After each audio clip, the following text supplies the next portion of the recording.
There is a moment most people miss. A moment when control still feels like help. But something inside has already shifted.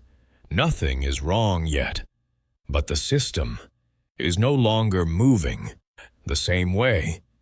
This video is about noticing that moment. We usually think control brings order, plans, lists, systems that promise clarity, and often they really do help, especially when the world around us is messy. So it feels logical to turn control inward too, to manage thoughts, to manage focus, to manage ourselves. But living systems don't always respond the way we expect.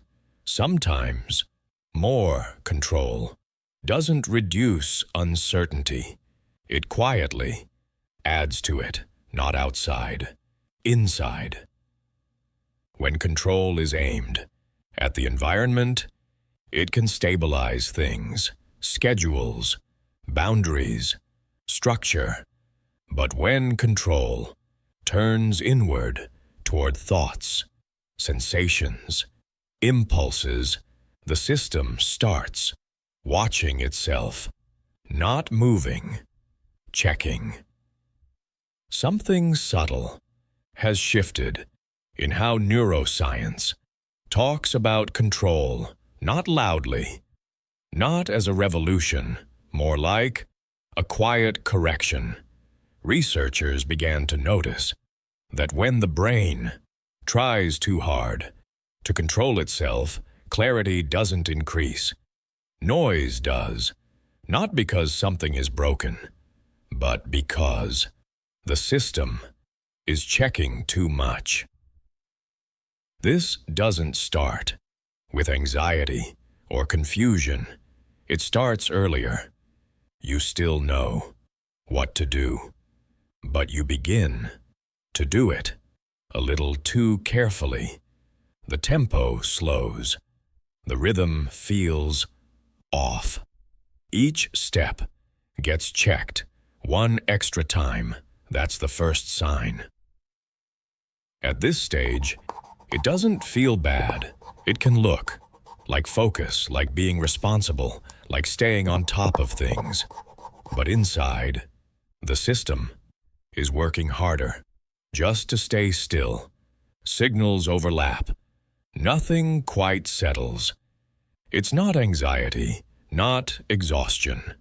More like being constantly on standby. This is where the line is crossed. Before it, control supports stability. After it, control quietly undermines it. The problem isn't effort or discipline, it's direction. You might recognize this. You understand everything. You've thought it through, but nothing moves, not because you're stuck, but because the system is too busy checking itself. This isn't resistance, and it's not sabotage. It's the system trying to stay safe, using a strategy that no longer fits. Before we end, don't change anything. Don't relax. Don't push. Just notice one thing. The moment where action is still possible, but the system has already started. Checking, no fixing. Just noticing where control shows up. And that leaves one question. If control can increase noise, what allows the system to stop controlling? Not effort, not decisions, but a shift in what the system recognizes as safe. That's what we'll explore next.